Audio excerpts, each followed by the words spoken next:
Assalamualaikum warahmatullahi wabarakatuh. Kami dari Universitas Muhammadiyah Surabaya, jurusan manajemen, Ya, ingin mewawancarai Bapak tentang perihal ya. manajerial, Bapak. Ini nama saya Asman KS. Saya adalah Direktur di PT Hasil Kerja Sejahtera Medika. Pertanyaan yang pertama, apa alasan yang mendasari Bapak untuk mendirikan usaha yang Bapak dirikan? Ya, kalau untuk mendirikan usaha memang ada beberapa faktor ya yang membuat kita mengambil keputusan. Alasan pertama adalah bahwa saya sudah menjadi employee di perusahaan orang itu lebih kurang 15 tahun ya. Dan di dalam perjalanan 15 tahun saya bekerja itu banyak hal-hal sifatnya yang kita tidak punya kebebasan. Jadi dasar saya ingin mendirikan perusahaan adalah saya ingin mendapatkan kebebasan yang sifatnya saya bisa mengatur gitu loh, sesuai dengan pola manajemen yang ada yang saya pikirkan gitu loh.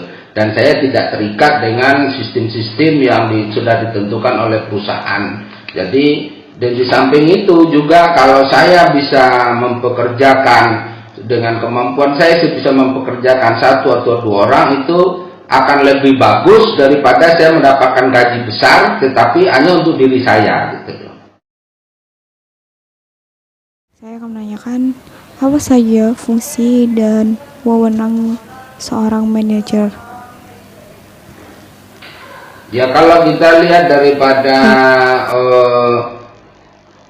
ilmu manajemen ataupun manajerial yang ada daripada selama ini, kalau fungsi daripada seorang manajer itu berdasarkan standar yang ada itu namanya POAK namanya ya.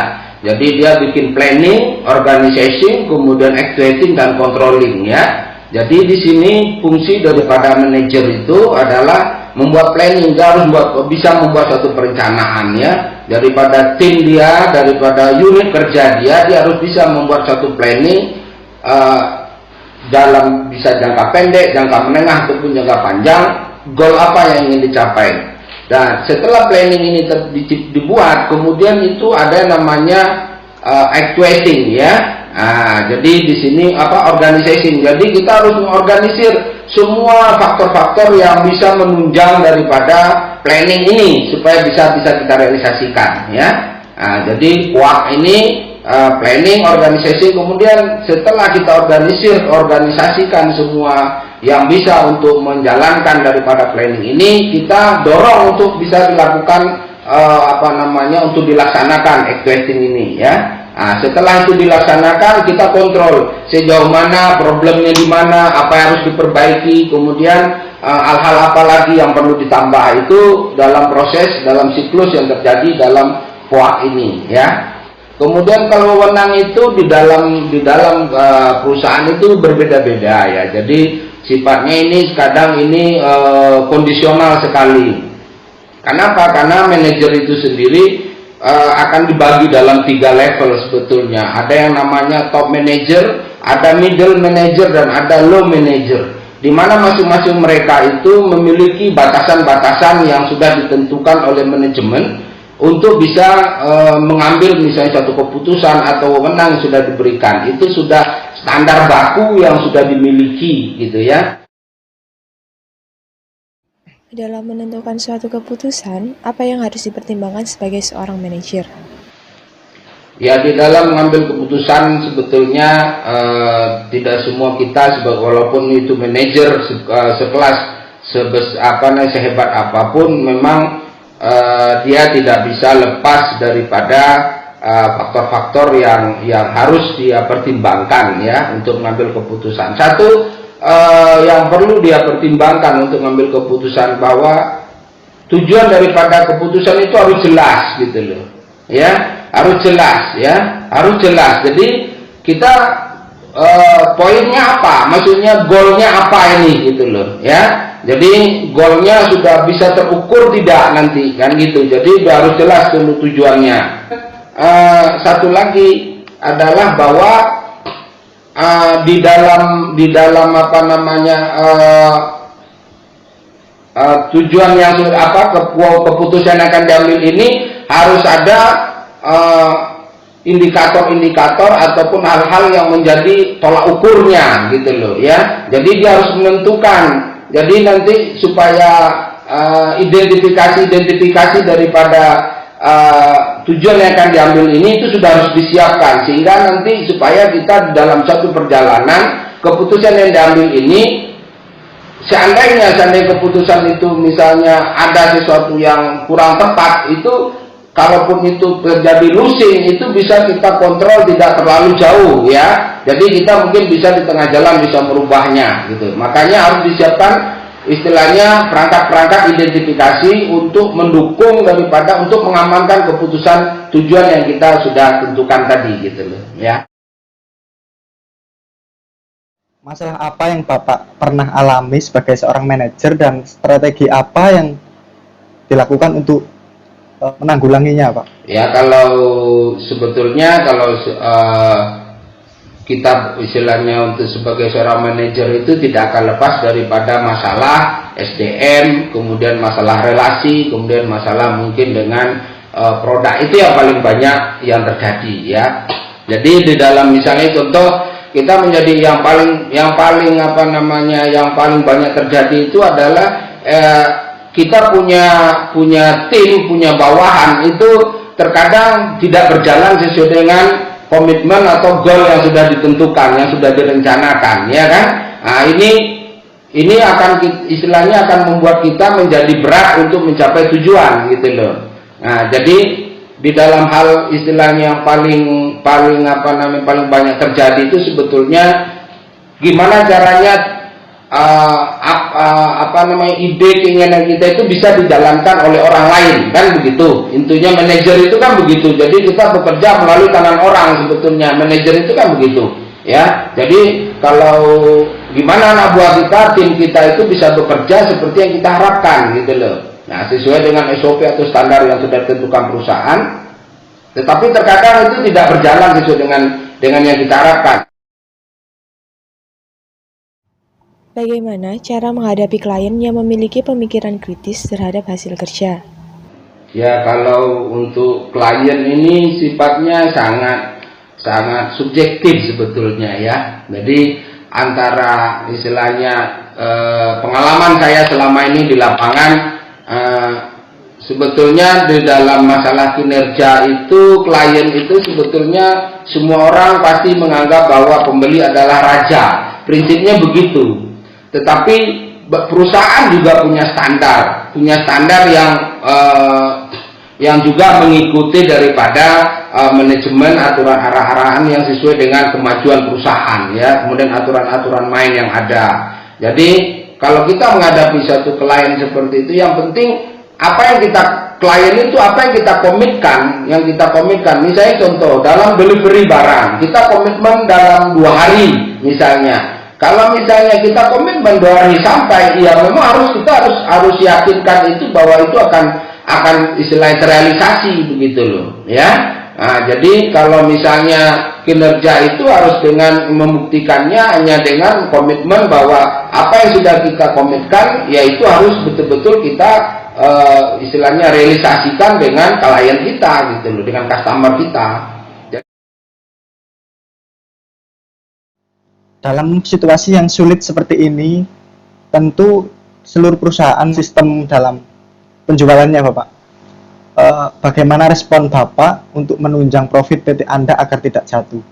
Ya, kalau ini pilihannya memang sulit ya, memang sulit. Tetapi ada beberapa hal yang memungkinkan kita lakukan adalah salah satunya kita mengatur mungkin jadwal pengiriman, yang dimana itu mungkin bisa menghemat biaya pengiriman, ya kan? Yang selama ini mungkin kita misalnya dalam 1 minggu berjalan 3 kali, ya mungkin salah satu alternatif yang kita ambil, kita bisa mungkin minggu ini cuma 2 kali. Tentu dengan cara komunikasi dengan customer, maksudnya kita sekarang menerapkan pengiriman cuma 2 kali, nah, makanya mereka harus siap dengan istilahnya stocking mereka, kan begitu kan. Jadi ini harus dengan komunikasi, itu salah satu. Kemudian salah satu lagi, kita tidak bisa mungkin langsung mengambil keputusan yang tentang karyawan segala macam. Tetapi mungkin di dalam hal ini itu supaya tidak mungkin kenaikan-kenaikan yang terjadi, tetapi kewajiban yang wajib itu harus tetap dijalankan. Tetapi ada kemungkinan-kemungkinan yang bisa kita reduksi, ya kita reduksi gitu. Jadi kita memang harus banyak untuk berhemat, terutama di dalam hal yang bisa kita kita hemat, ya kita bisa berhemat, harus berhemat gitu loh ya. Tetapi memang sesuatu yang sudah standar, sudah baku, ya kita tidak bisa lagi, listriknya diputus ya gelap nanti kan, tidak mungkin kan. Kemudian kalau untuk di pasar, ya ada hal yang mungkin kita bisa sedikit punya alternatif. Salah satunya mungkin ya kalau dengan perusahaan, dengan dengan customer, ya ada kemungkinan misalnya kenaikan harga itu juga mungkin terjadi gitu loh. Kenapa? Karena faktor eksternal yang terjadi, dolar yang meningkat, ya kan, suplai yang lambat, ya kan. Nah, jadi itu kan akan mempengaruhi. Jadi secara internal kita melakukan penghematan, ya, secara eksternal kita mungkin bisa sedikit berkomunikasi, kita bisa melakukan kenaikan harga yang memungkinkan, yang kita lihat itu kita harus jeli juga melihat customer kita gitu loh ya. Ketika seorang pengusaha gagal dalam menjalankan bisnisnya, maka langkah apa yang harus dilakukan oleh pengusaha tersebut? Ya kalau misalnya dalam satu planning gagal, kemudian perusahaan itu gagal, ya yang paling tepat dilakukan oleh pengusaha itu adalah dengan men-cut tidak lebih panjang, ya. Jadi tidak menimbulkan losing yang panjang, ya. Jadi kita ada project nih, kita bikin usaha apa, daripada misalnya setelah kita berjalan itu ada satu kegagalan, ya.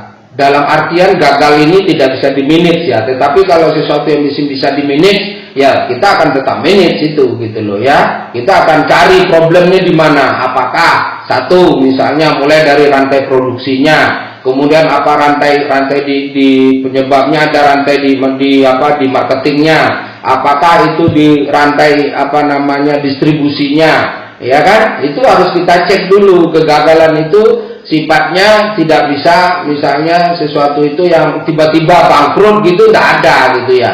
Tetapi kalau orang melaporkan membangkrutkan diri ada, tetapi tiba-tiba orang bangkrut itu tidak ada. Kalau enggak dia setiap hari jalan ke mall gitu kan, tidak mungkin habis duitnya, ya kan. Tiba-tiba dia di rumah aja kemudian dompetnya isi kartunya habis, tidak mungkin, ya kan. Sama seperti itu, usaha pun begitu. Jadi orang bangkrut itu tidak tiba-tiba. Jadi banyak faktor yang akan dilihat, dari penyebabnya dari faktor mana gitu loh, dari divisi mana kira-kira. Ya harus bisa kita lihat apakah produknya tidak kompetitif, produknya tidak bersaing, berarti yang harus kita kita benahi adalah di bidang produksi, ya kan? Gimana cara mereka membuat produk yang kompetitif, produk yang inovatif misalnya. Jadi banyak faktor itu yang terjadi. Tetapi kalaupun yang seandainya hal terbaik terjadi dan itu tidak bisa kita uncontrol kita, dan itu tidak bisa kita kendalikan lagi, ya yang paling baik ya meminimalisir kerugian. Jadi jangan sampai itu semua modal habis, ya kan. Kita bisa itu jual, atau kita mungkin bisa barter, dalam arti kata kita cari founder baru, ya mungkin kita hanya sebagai pemegang saham kecil di sana atau seperti apa. Tapi setidaknya usaha itu istilahnya kita tidak rugi semuanya 100% gitu loh. Jadi pertama kita harus lihat dulu faktor penyebab daripada perusahaan ini misalnya gagal dari mana. Apakah masih bisa kita manage? Kita coba manage. Kalau tidak bisa, ya kita memang harus segera mengambil sikap, mengambil keputusan bahwa kerugiannya tidak boleh terlalu panjang, ya kan? Nah, jadi harus diambil keputusan, ambil sikap, apakah itu perlu dijual, apakah itu perlu dicarikan founder baru atau bagaimana, itu sesuai dengan dilihat dengan situasi kondisinya gitu loh ya. Apa pesan Anda untuk generasi kini agar bisa sukses dan tak kalah bersaing? Ya, sebetulnya kalau untuk saat ini untuk para generasi muda milenial itu dia memang harus dalam arti kata itu buka mata buka telinga ya. Jadi buka mata buka telinga, kemudian lihat perubahan yang terjadi dan ikuti perubahan itu gitu ya. Jadi kalau sekarang memang sistemnya zamannya mainnya globalisasi, sudah mainnya adalah jet kemudian mainnya di internet ya kan, itu harus kita kuasai, memang mau tak mau harus dikuasai ya. Jadi ikuti perubahan. Kenapa? Kalau kita tidak berubah ya kita yang akan dirubah gitu loh ya.